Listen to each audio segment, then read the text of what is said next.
Good evening and welcome to you all for joining us this Sunday evening of Parshas Korach for our weekly Halocho shiur. Put it in last week, but still have last chance, so to speak. Not last chance, always came on the shot for Fallen, but for a fundraiser for Chabad in Laramie in Wyoming. That's where my son Yaakov is, who's the techie guy for this shiur. So if you have a chance, if you're already done, so Shakoyach. If you haven't, still chaparine. Okay, let's go. That's starting off with tzedakah, and now we're going into our shiur. So, question here is that a shliach during COVID bought a closet for an Oron Kodesh because they were davening outside. So Baruch Hashem, COVID is behind us, and they don't need the cupboard for davening. Oops. Oh, start again.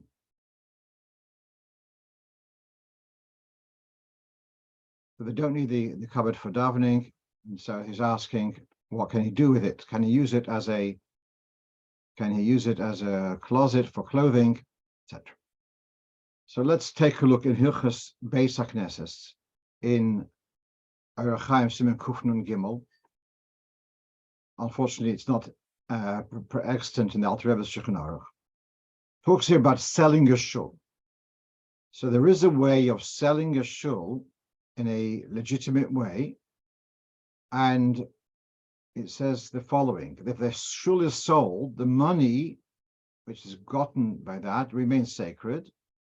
But if the shul was sold by consent of Dayan Levi Yitzchok, the elders of the city, and it was in the presence of Anshe Ha'ir, then that money can be used for whatever. So the sale of a shul, the proceeds, if it's done in a legitimate way, so then it can be used for anything. Then it goes on, Ramo, and he says, the same rules apply for other items of holiness, holy items. The Kulu Griri Bosa Beis HaKnesses. They all follow the rules of Beis HaKnesses. On this, the Mishnah Berurah clarifies. It's not so posh. He said that which Dayan Levi Yitzchok b'mamed Anshe Ha'ir, the fact that the elders of the city, the presence of the people of the city, can take the money and spend it on chulin, for mundane, that's not only Beis HaKnesses, that's also true if they sold a bima or tashmish kedusha and Oron Kodesh. There's a very significant difference between the sale of a building of a shul and the proceeds thereof, and the sale of an Oron Kodesh or a bima. The betashmish kedusha, that if it's the word perhaps the appurtenance of kedusha, after mutal ishtamish b'tmeim, the money may be mundane. You can use the money for anything. But the article remains sacred.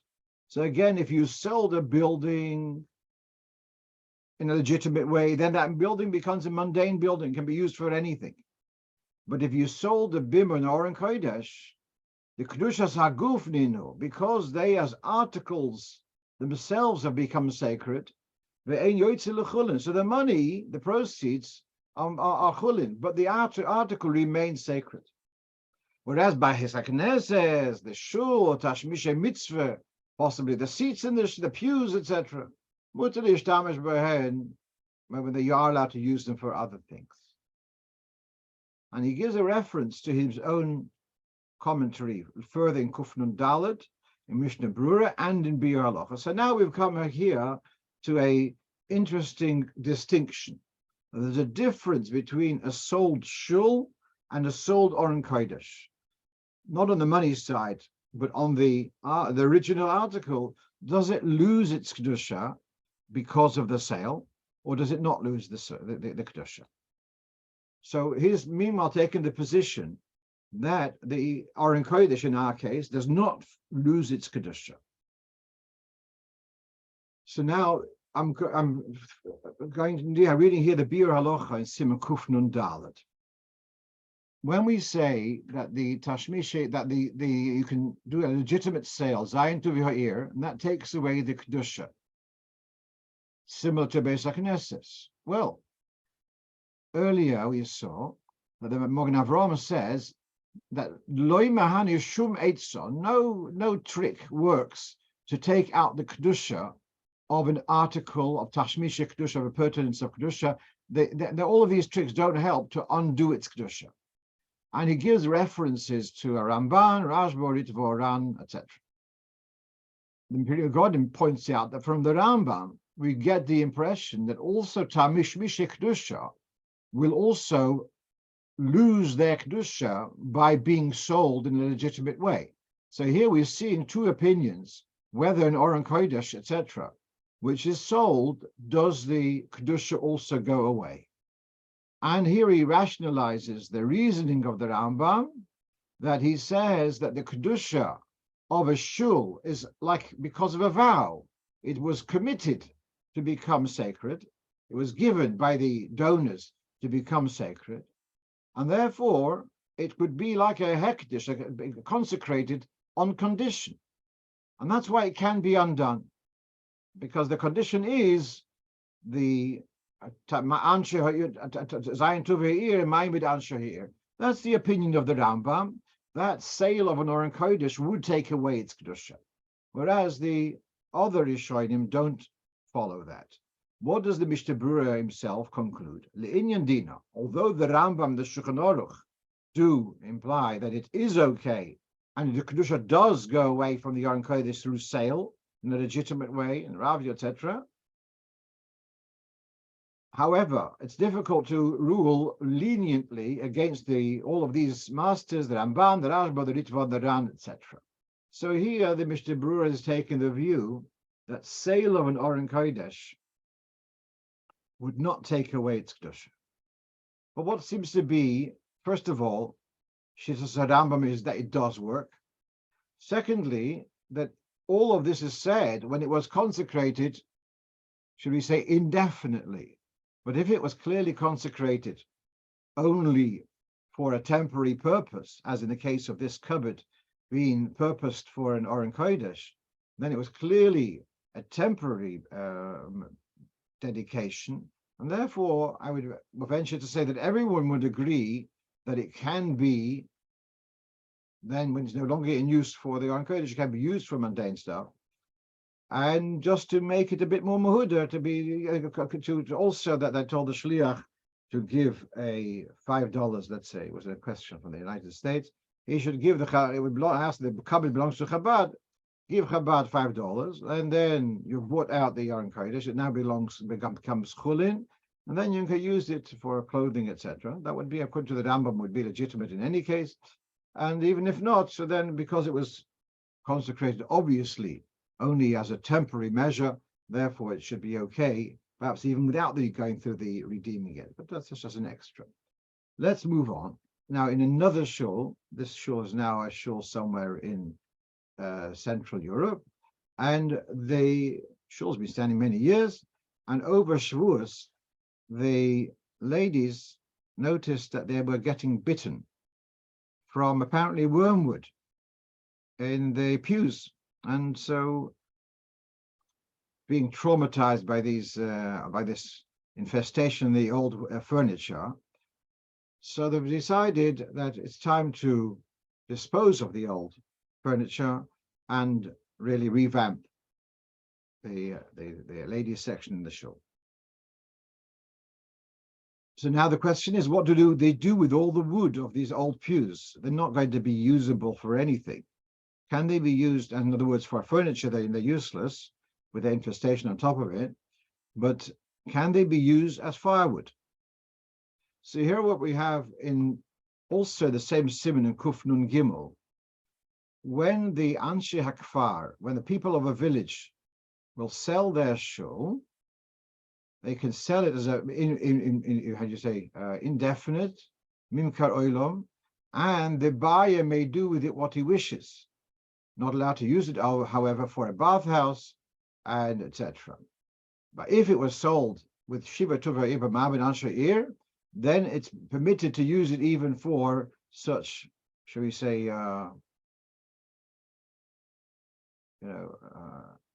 whatever, things like the bathhouse. Okay. So back to use it for firewood seems to be definitely legitimate. That they could sell these pews for a nominal sum, and then whatever money they can fetch. But then it would take away the kedushas beis hakneses.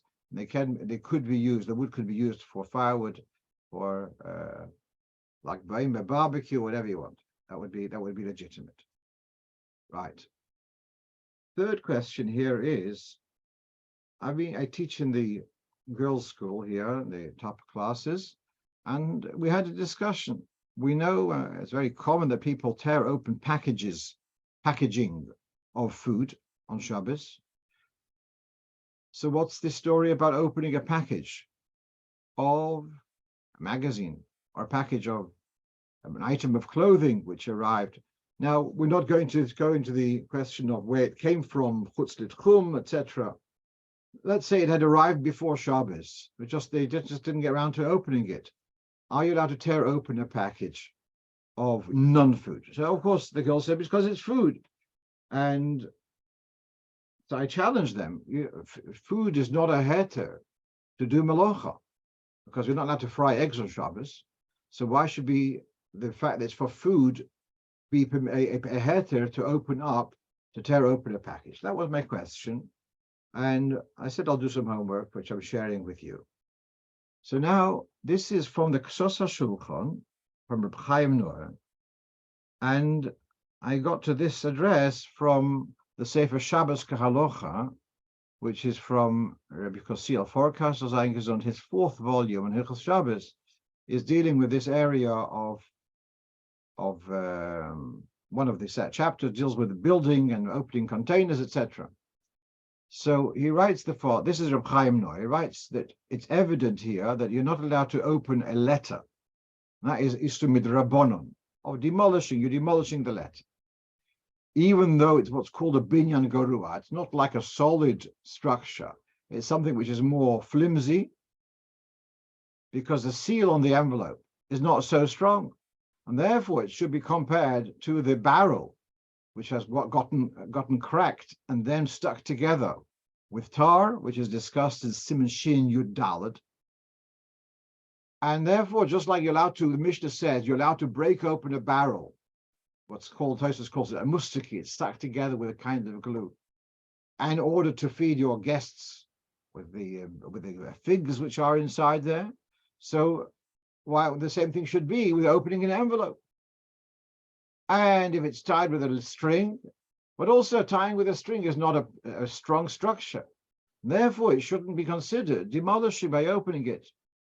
The answer is, now that heter of breaking open the barrel to get out the figs is only kishayesh beitzerech haShabbos. You want to feed your guests, and you've got food in this barrel, so you're breaking open the barrel to feed your guests. Giving food on Shabbos is called Tzorech Shabbos. So it's not a question of melacha. We're talking about an Isur D'Rabbanon, and when there's a need for Shabbos, then it's permitted to break it open. Conversely, opening a letter is not seen as Tzorech Shabbos. Although sometimes there is a heter to read the content of a letter, but nevertheless, it's not seen as a need for Shabbos. And that's the reason why one wouldn't be allowed to open a letter, even by asking a goy to open it for you. Even though demolishing such a keli perhaps would be permitted if it were necessary. That was if it's Tzorech HaShabbos. But if it's not Tzorech HaShabbos, then that's why you wouldn't be allowed to open a letter on Shabbos. He then continues, says, if there is a tzorech gadol, if there is a great need to use this item inside the letter, the envelope, or inside the plastic, nylon packaging, then you would be allowed to ask a guy to open it, because that would be kushvuz de shvuz. Asking a guy to do it to Rabbanon, where there's a great need, is permitted. And he quotes here for the Sha'ar Tshuva that he says that people tend to permit this opening of packages through goyim, but for it wouldn't be allowed to. And he says well, a goy, even if not a tzorech godel, is also make. Okay. So meanwhile, what we've got the answer to our question: what's the story about opening a magazine, which is tearing open the plastic?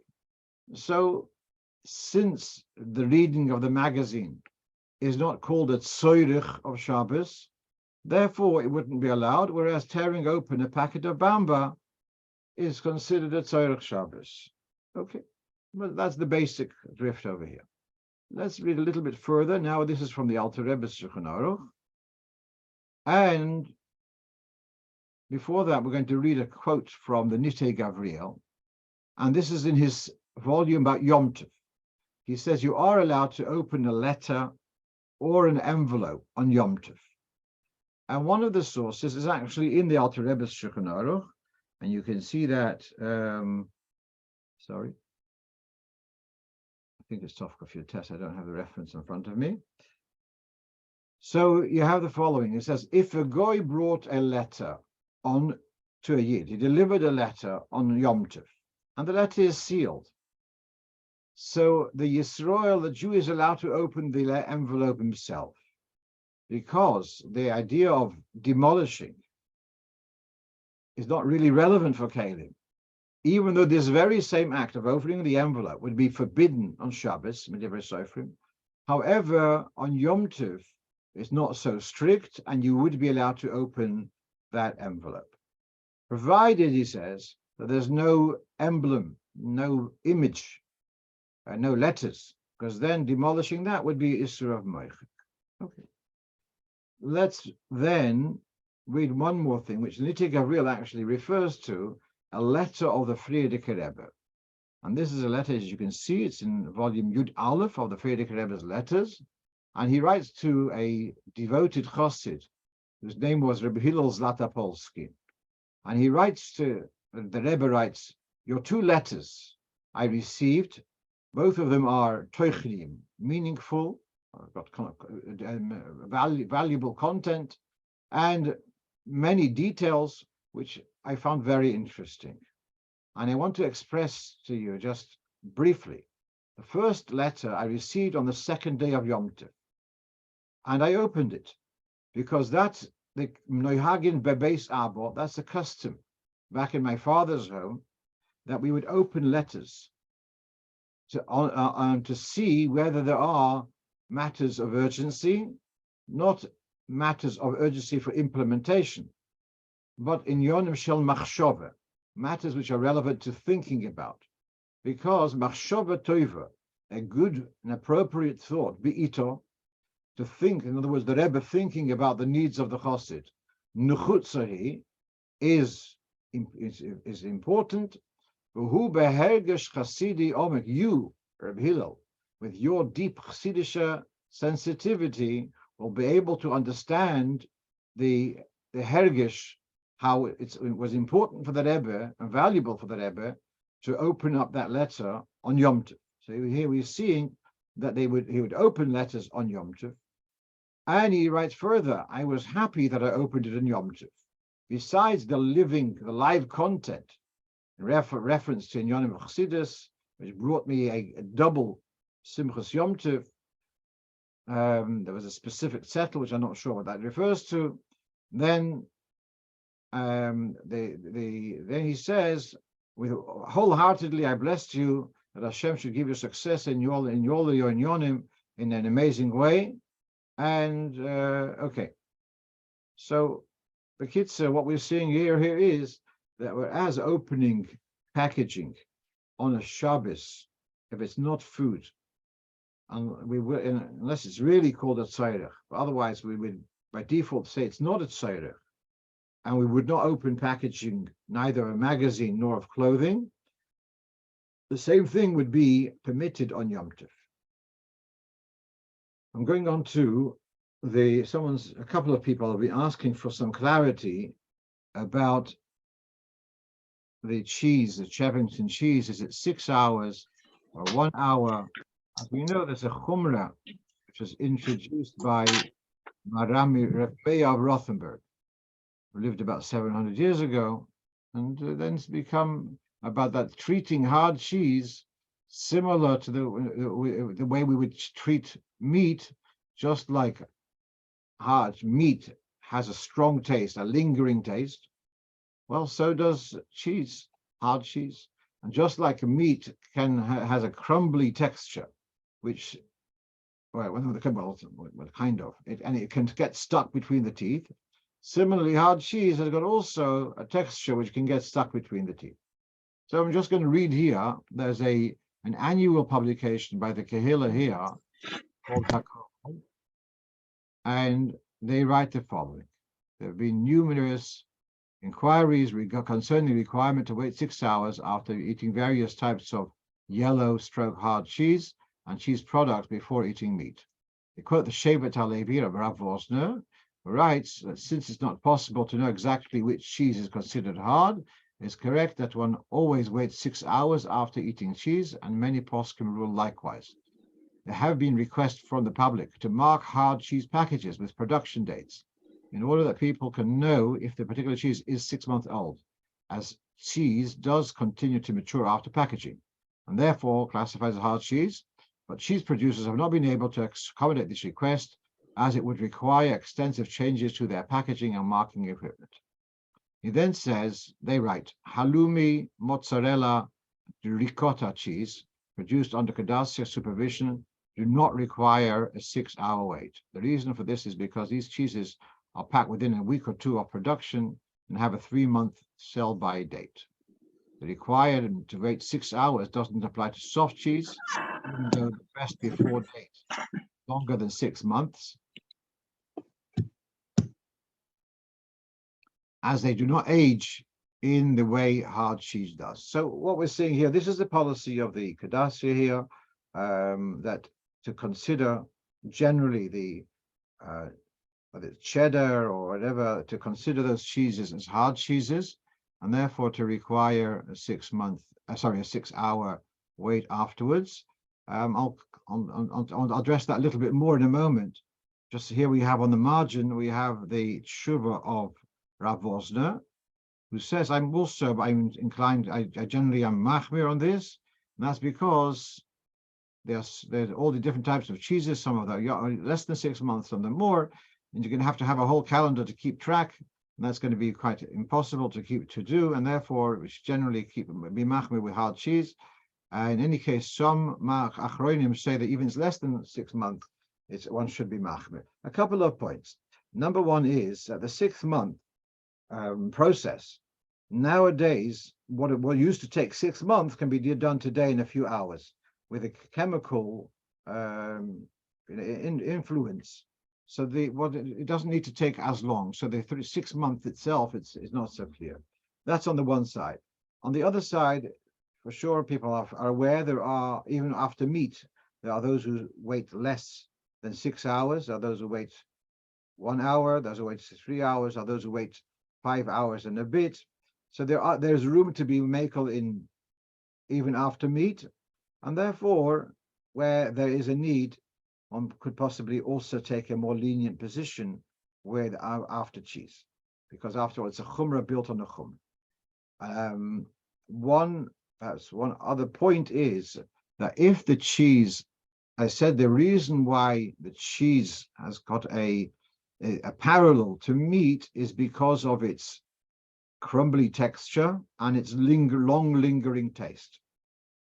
If you take grated cheese and put it into a soup, then the taste is diluted, the texture is lost, and therefore you would not need to wait 6 hours after such a soup. You'd only have to wait 1 hour. What about a pizza where it doesn't, well, the cheese is melted? You could say it doesn't have the crumbly texture. That's possibly true. The lingering taste, I think, does apply, and therefore not so straightforward to be makel. As I say, there is a bit of room. So depending on how much you can manage. I know there was a time that Rabbi Herzl, sein gesund, for Schleimer, that when the yeshiva were having pizza for lunch, he wasn't tolerant of them having supper within 6 hours of that lunch, because not to be mechalik, and that's the position which is taken over here. I know that in other places they're more lenient about this, but that's the position which is taken over here, and you see Rav Wosner takes the same position. Let's move on. Right. So here I've got a question about if I lend someone, wait, what's going on here? Okay, I'm going to jump around a bit. Can I, if I lend money to another Jew, and then can I now sell the debt to a guy who will then charge ribis? So what the story was is the following: that there is a Jewish broker, and he has funds from various sources which he lends out, and it's subject to availability. He has a Jewish customer who wants to borrow money. So I'm just going to close the door.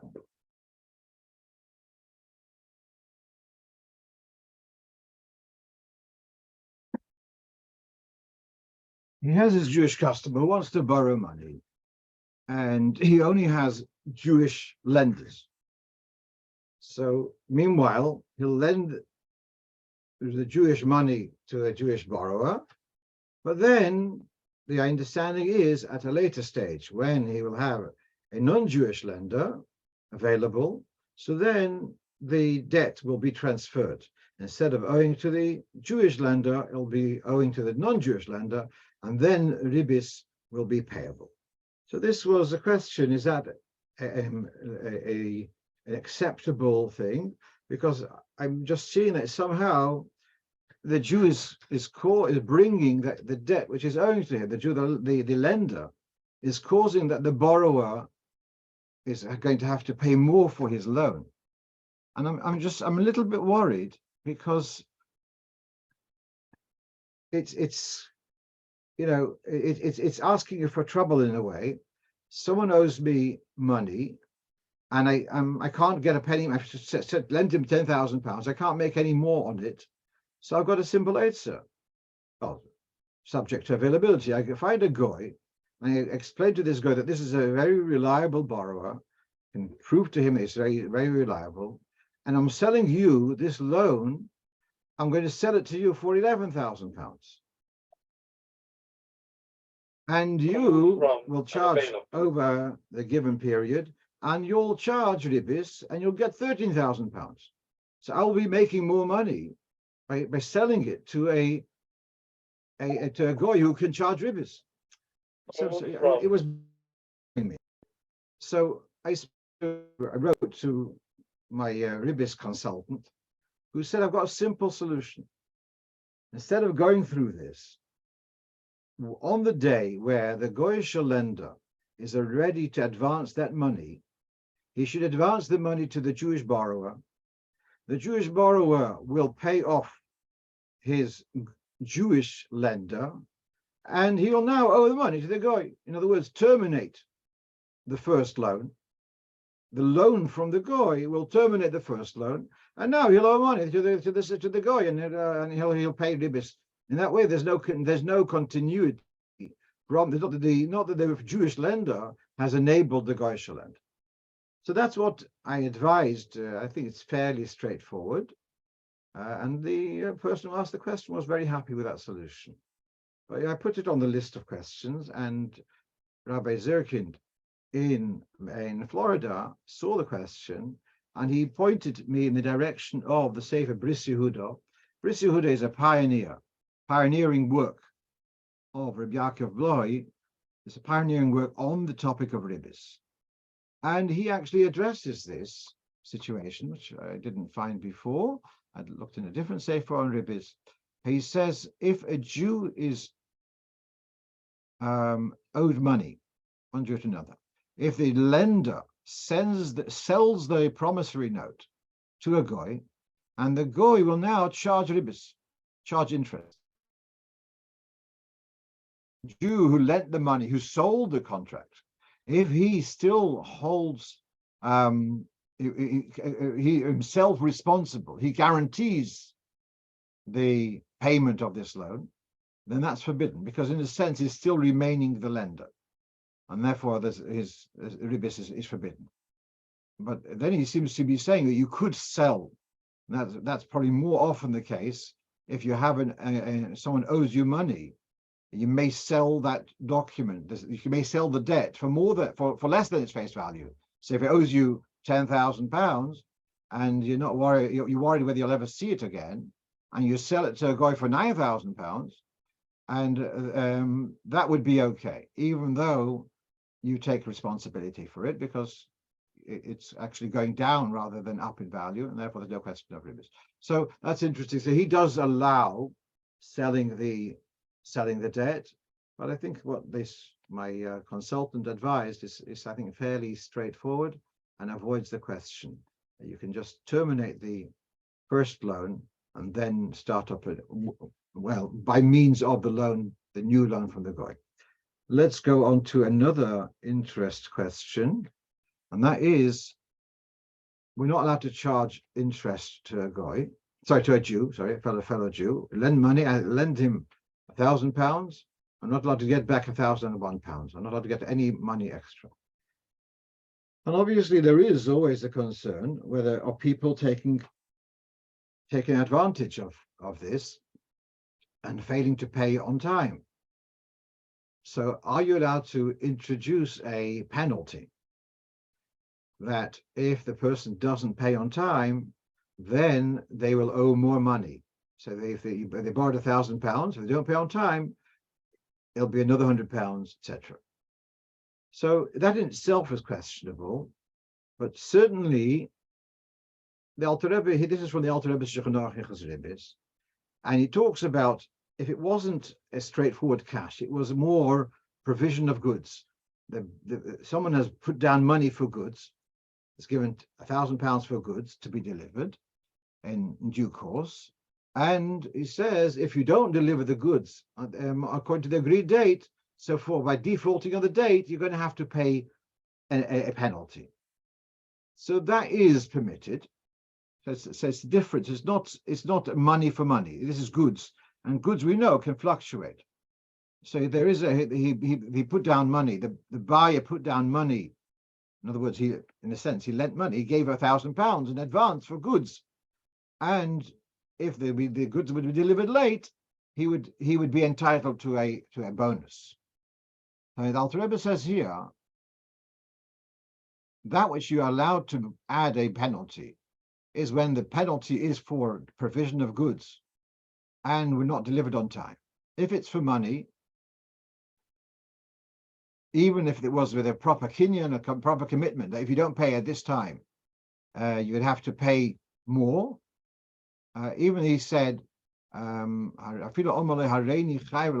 if he says to increase, to add on a penalty for non-payment of money, of advance of funds, that would not be allowed. He calls it haromas ribis, because the bottom line is that the lender is getting back more than the amount he had lent, and therefore it comes under ribis, perhaps not min Torah because it's not totally predicted. I'm not sure exactly, but that would not be okay. And also the Alter Rebbe continues there to talk about even if it was for goods, there could be a one-off penalty. But to say that for every month that you're delaying, the penalty is going to be increasing, that also the Alter Rebbe says clearly that that's not okay.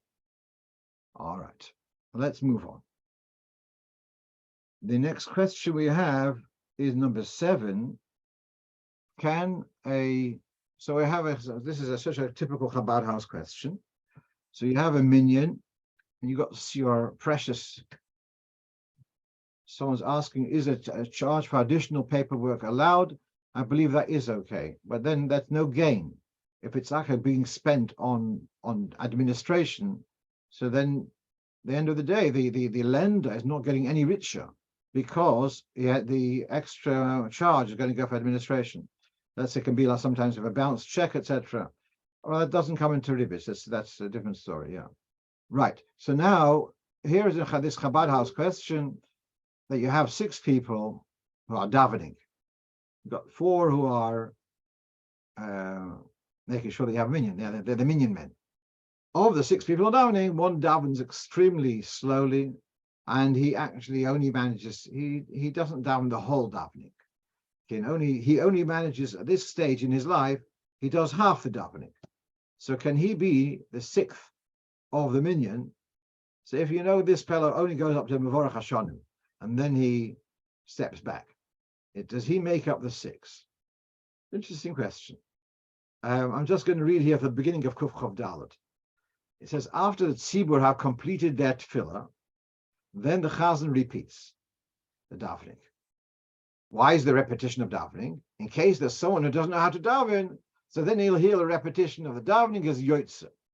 One who's capable is not yotze. So it's like such an interesting development here.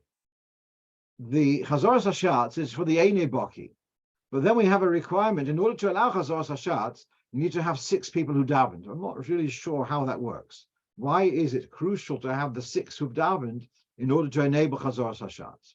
I'm not sure. But meanwhile, I'm of 2 minds. I'm inclined to say the word Shesima is technically. It's a technical point. You don't start Chazoras Hashatz while people are middle of davening. You need them to listen and to be able to answer Amen, etc. So that's why he uses these words. Now,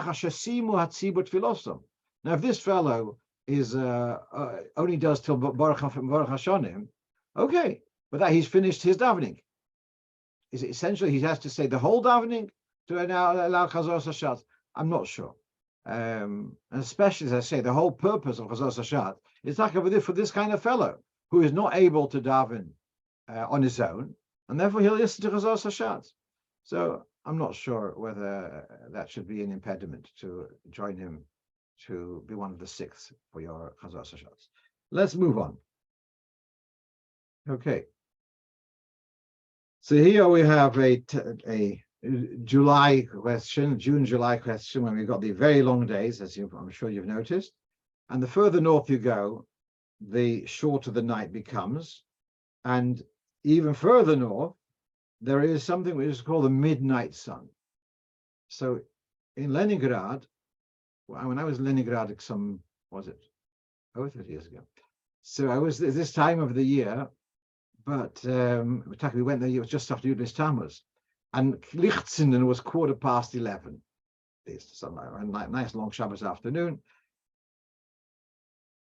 But that in Leningrad, you have what's called the white nights, because it doesn't get dark, because it stays light enough that you can read a newspaper on the street through those 11 nights in the height of summer. But further north was what's called midnight sun. So there's this young man who's traveling to a place called Svalbard in northern, is it Norway, somewhere around there. It's 78 degrees north of the equator. And so I asked him, first thing, does the sun set or not? So he says, no, it doesn't set. You've got midnight sun. So what? And he says he's not going there for Shabbos. I said, well, one of the things you're going to missing out is Krishma Shel Arvis. There's no night, so there's no mitzvah of Krishma Shel Arvis. Then, according to Rabbeinu Tam, you can be Yotze Krishma Shel Arvis from Plaga Mincha. So therefore, you can say Plaga Mincha is normally it's an hour and a quarter before sunset. So now, because you've got a 24-hour day, so 1.25 hours becomes 2.5 hours. So therefore, 9:30 is already Plaga Mincha. The problem is that Rabbeinu Tam, his shkia is much later, because therefore your Plaga Mincha of Rabbeinu Tam is much later than the Plaga Mincha which is generally accepted. And therefore, even according to Rabbeinu Tam, if you go all the way on according to Rabbeinu Tam, we haven't solved anything. Meanwhile, we have here on the screen, you have a letter of the Rebbe where it addresses this question about a place where the day or night lasts more than 24 hours. I remember once traveling somewhere with Meir Posens or Zangerson, and we had this conversation. And he was asking if it doesn't get dark, who says that there's a change of day? Does it? Well, perhaps it's a day which lasts 80 hours. Who says that it's changing? The dates change. But the Rebbe doesn't take that view. He says, does it go according to the hours, etc.? And the Rebbe says, Poshet Hadovar, that in these places also you're going to count hours, and you're going to have 24 hours a day. And Shabbos, it begins everywhere on the same, which it begins the same in all the places on the same longitude. Now, the Rebbe's comments are very short. He refers to a Sefer HaBris, which was a Talmud of the Vilna Gaon, who wrote all about inyanim of nature, etc. The Rebbe says he doesn't have the Sefer.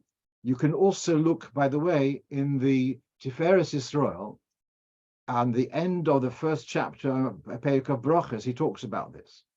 But what does it Rebbe mean by all the places on the same longitude is the same beginning of Shabbos, which is difficult to understand because our Shabbos started at 9, Lichtin was here 9 p.m., and we are not that different a longitude to Glasgow. And probably Shabbos last Saturday started in Glasgow, and this Friday, probably more like 9:40 or something, because of the being a higher latitude. So in the comments, we have this additional explanation. What we mean is that in the midnight or midday is going to be the same all along that longitude. So the moment of midnight in London and the moment of midnight in Glasgow or the Shetlands is going to be approximately the same. Because I'm not talking about the difference, from east to west, but broadly speaking, it's going to be the same. All the places on the same longitude are going to be the same midnight, and therefore, if you go back to, as I said, in Glasgow, let's say Shabbos started 9:45, and in Shetlands it was 10:15. And you go further north, you're going to be that midnight is when Shabbos starts, and then Shabbos is going to end. Again, this Shabbos we finished 10:30, 10:36 or something. Further north it went to finish up to 11, and further north 11:30, and even further north it's going to finish at midnight. So therefore, what is being said here is that you're asking these places which are so far north where there is no sun, the sun doesn't set, but that you can work out the switchover from one day to the next by knowing the longitude, and therefore from midnight to midnight, that's going to be your day. That's going to be your Shabbos in the summer, and in the winter, when those months where there's no sunrise at all.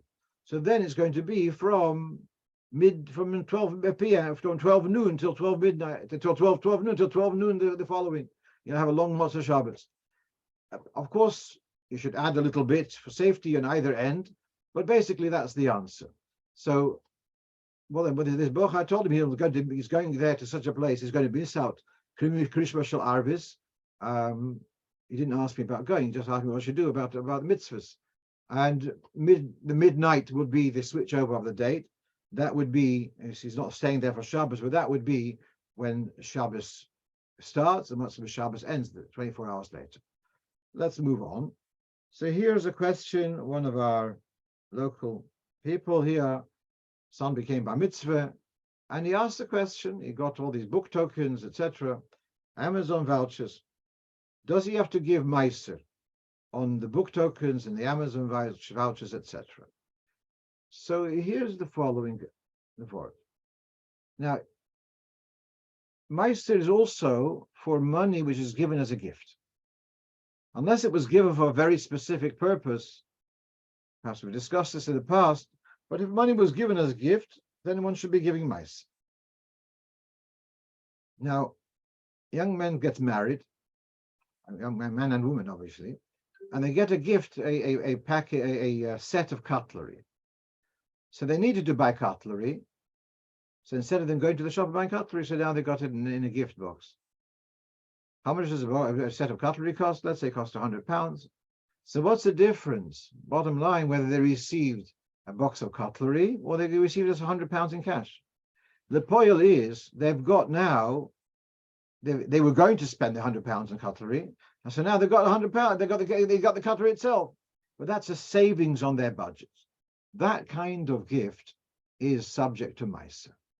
But what is if they are given something which is way beyond what they would have budgeted for, which are planned for? It's nice to have, but it's not a thing which they would have bought. There's no savings there. That they don't have to give Meiser unless they sell it. And this I'm taking here from the Sefer Tzedakah or Mishpat, which is a specialist sefer on Hilchos Tzedakah, and he says if you receive a gift which you would have bought anyways, so then you should give Meiser, and they're using the term mishtarshe. It's been a savings on your budget. If you receive an article which you would not have purchased, even though you're now enjoying it, then mistaver, he's saying it's logical. You don't have to give Meiser accordingly. So now, just to take this a little bit more complicated. If, let's say, I'm out of a car and I need to buy a car, so there's a local raffle and you put down and you can win a car. And I bought the raffle. I didn't buy the raffle, by the way. But if I bought the raffle and I won the car, and it's a car worth £10,000, so do I have to give Meiser on £10,000? Or I would not pay £10,000 for a car. For me, for my needs, £3,000 is enough for a car. So then I've got this, yeah, it's amazing. I enjoy it. It's like a Geschmack car, yeah. But my savings on my budget is £3,000. So therefore, my Meiser should be £300 rather than £1,000 because I got a more expensive car, because that was beyond my budget in any case. Therefore, unless I sell the car and get it into cash, until that such time, I would not have to give Meiser on that which is beyond my anticipated budget. Let's go on. So here we have a story with a Jewish man, woman for that matter, who works with special needs children.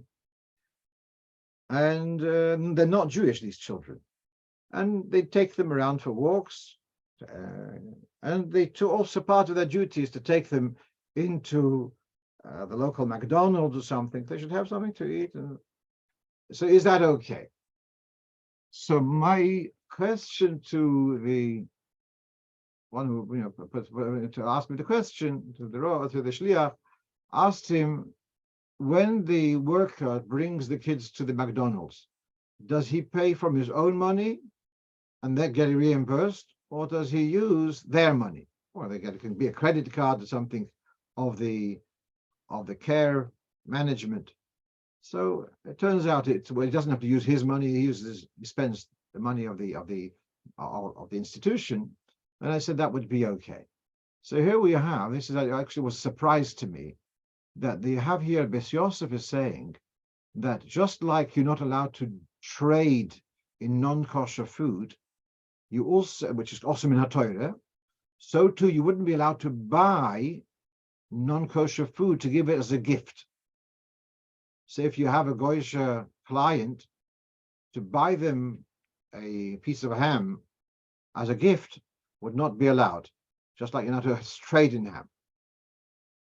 And that's what we have over here. All right, it goes into buying to feed your workers. But here's an interesting chiddush, that also to buy to give as a gift is also included in the issur of trading in non-kosher food. All right, but and here you have in Shulchan Aruch buying non-kosher food, which is also in Torah. So to buy a box of chocolates, which are cholav akum, for a Goyish client, a Goyish acquaintance, that's not a problem because that's just the Rabbanon, cholav akum. But if it was something like ham or something, which is also in Torah, then you wouldn't be allowed to buy it for a client as a gift, and nor would you be allowed to buy it to feed the workers in your canteen. That's what the Ramos says. We've discussed this some while ago, and the Shach is more lenient about this. But at any rate, but in this instance, the problem is solved that that they're not buying it at all. Wine also is generally is an issur rabbanon, and therefore you would be allowed to buy non-kosher wine for as a gift for a goy. Then there becomes a question about marasai, and that you can have to think about. Oh, that's an amazing question. How about buying for a homeless person? Yes, I've had this before. I think that's how perhaps it came up. There's a homeless person, and you're feeling sorry for them, and there's a McDonald's or something, some kebab or a kiosk right nearby. For you to buy it, to give it to them, that would not be okay. You could give them the money. I understand. You're worried that you're giving them money, they're going to spend it on drugs. I understand, but to actually buy them a piece of something which also in our Torah would be a problem. As we just saw that, yeah. You saw to buy it. Although you may argue that the giving of the gift here was more whether there's a need to give a gift. Like sometimes in business, there's a need to give a gift, whereas giving a homeless person, you can say it's not comparable to trade because it's just an act of generosity, and not an act of. It's not like comparable to trade. There might be an argument to say it's okay. All right, good question though. We'll leave it as a question. Right, chasana, gold rings. So with a minute Chabad to use a gold ring for under the chuppah. What about white gold? So this quote here is from Nesivim B'Snei Shlichus, Volume 3, where quoting that we are minhag to use a gold ring, but if the chosn or the kala insist on a white gold one, I wouldn't make a problem about it. But I would. There is a recommendation to have yellow gold. Okay. Now, just to look at a few notes over here, there's a Gemara in Yoma, which talks about the pan used by the Kohen Gadol, which is made of gold, and it says usually it was a yorek, it was a green or a yellow type of gold, and on this day it was a red gold.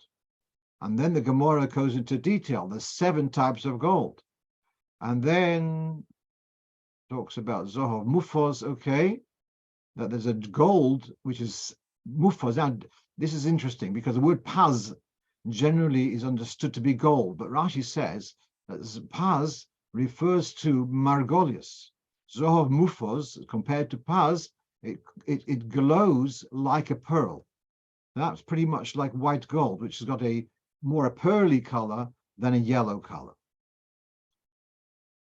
There is a sefer which specializes, a whole sefer of 300 pages about gold in Torah. And the sefer is called appropriately Hanechamodim Mizohov. And he discusses that at length. It's published by, he's from England originally, someone called Rabbi Denderovich.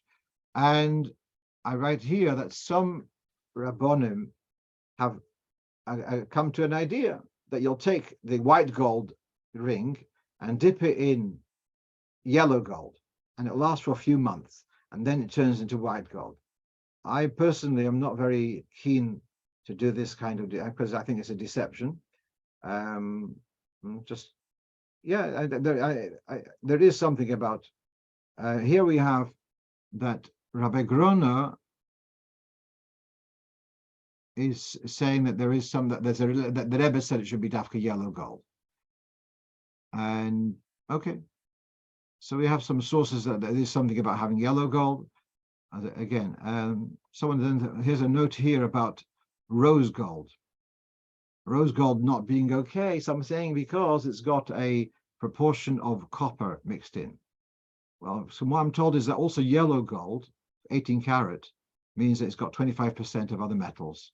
Therefore, that in itself is not such an issue. But there's Rabbi Groner is quoted saying in the name of the Rebbe that there is something about dafka using yellow gold, so it's recommended, but it's not a reason to insist. I think it's not a written hero of the Rebbe dafka to have yellow gold, which is all right. It's just a recommendation. We're almost finished for today. Someone's asking about saying Kaddish when there's no chiyuv. So this is from a letter of the Rebbe, which is published in the back of the Tehillim, of the Chabad Tehillim, Oilo Yosef Yitzchok. And there's a whole kovetz michtovim of the previous Rebbe, and then there's this letter of the Rebbe, I think from around Tofshin Yod Zayin, around then, and the letter was written to Rebbe Zalman Duchman. I think I've told the story before, but he would go in 770, and by every minyan, even though with no chiyuvim, he would be saying the Kaddish after Shesh Yoyim, and after Akavi, and after Aleinu, and after Tilim, and people were getting a little bit leave us alone. There's no chiyuv. Let's just finish off davening. Why are you coming with all your extra kadeshim? So he wrote to the Rebbe, and there's a long letter of the Rebbe, and this is kind of summing up. The Rebbe says, yes, al daiti, you should say these kadeshim, which are customary, even though there's no chiyuv. Namely, the kaddish after Shesh Hayim, the kaddish after Kaveh, the kaddish after Aleinu, and not only that, but also the kaddish after Tilim, which has been established to say after Shabbos. Now, I want to say a point here. What is exactly the Kaddish Yosem? Is it the tzibur indulging in the needs of the Yosem to say Kaddish? Or is it that the Yosem is fulfilling the need of the tzibur to have a Kaddish? So, broadly speaking, it's the latter. There are slots, there are junctures in davening, the Halocho, the Kabbalah. These junctures, a Kaddish is said. The privilege and the Yosem is that they are given the privilege to say this Kaddish, that this should be a zchus for the deceased parent. But it's a need of the tzibur to have a Kaddish said there. And that's what the Rebbe is saying here, that even if there's no chiyuv to say Kaddish, but it should still be said if there's someone who's eligible to say Kaddish, because it's part of these stages in davening. Having said that, just the opposite is the story when it comes to Mishnayos. Mishnayos said after davening is here the other way around, that the Yosem wants to say an extra Kaddish, and the Tzibur are indulging with the Yosem to hear a bit longer davening, another minute, because he's going to say a Mishnah aloud, and Reb Chananya, and then he's going to say a Kaddish. So here's the other way around. And practically speaking, where there is no chiyuv, so then there's no point in a volunteer saying, I'm going to also say Mishnayos and Kaddish. That's not necessary. If you have a chiyuv, or you have to be nishma someone, okay. But if there's no chiyuv, then there's no point in adding a Mishnah and saying Kaddish afterwards. For those who don't remember, in the years when the Rebbe, till Memches, the Rebbe didn't daven Shachris with the minyan, but he would come out to Mincha. And there were days when the Rebbe said Kaddish, about 8 days in the year, whatever. The Rebbe had dates for various relatives. And if it wasn't a Monday or Thursday, it was another day of the week, the Rebbe would come in before Mincha, and he would say a Mishnah and Chananya and say a Kaddish before Ashrei. And that way he made up for the missed Kaddish from the Shachris. Then after Mincha, he said a thing again Kaddish. But that was clearly, as I say, that's clearly the Yosem is saying a Mishnah in order to be able to say Kaddish for the elevation of Neshama. I was asked to address one last point, and that is about weddings on Gimel Tammuz. So let's look at this for a minute. This, what you have in front of you, is from the Hiskashrus journal, weekly journal. I think it's number Tov Tzadik Hey.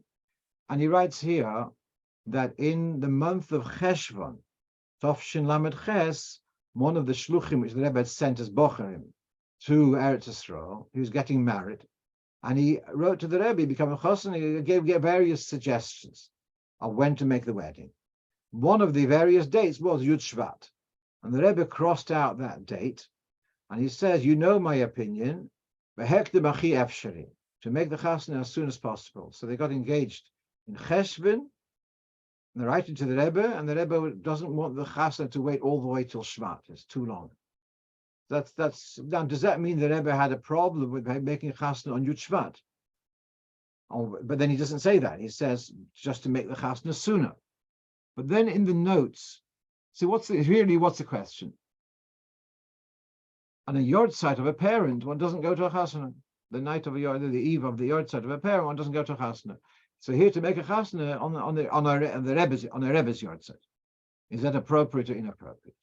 So now he writes here that in the letters of the Frierdiker Rebbe, we have a mention of a chasna of one of the Tamimim on the first yahrzeit of the Rebbe Rashab in the year Tofresh Pei Aleph, year 1921, 1 year after the Rebbe Rashab had passed away. In the first yahrzeit, which is in this respect of observing a yahrzeit, the first yahrzeit is especially significant. That's the note here, and yet there was a chasna, and the Rebbe doesn't make any mention of it. And he says many of the Tvimim Lubavitch, that they would participate or even arrange a wedding on base Nisan. So it was an accepted thing to make a chasna on the yahrzeit of the Rebbe Rashab. And so what he's saying is so what I'd just like to say is the following, just to finish off. If I have a few dates available, so it may not be by priority. I prefer perhaps another date. But the reality is that from areas, there's a limited amount of halls, and slots when to make a chasna are not so easy to get hold of, and to start delaying chasnas. And that's why, a lot of things which we didn't used to make chasnas on those times, nowadays we do make chasnas, because all of those reasons are not reasons to delay a chasna more and more. And therefore, that's obviously the fact that there are chasnas. A relative of mine made a chasna on Gimel Tammuz. It was base Tammuz going into Gimel Tammuz, and my uncle David Olav Shalom was very chassidish Yid. He was there at the chasna. It was. It's not necessarily the ideal, but there is a chasna. If there is a chasna, it's being done then because of the limit of dates, and maybe shall helping that there should be there's actually a chasna of a very fine Ingeman this coming base Tammuz, and we wish him and his future Kala, future wife, should be a binyan de'ad, Daya Shalom Yaveroch, and should be with Mazel and Bracha. Kol Tov, wish you a good night and a good Chodesh, in good health. Thank you very much.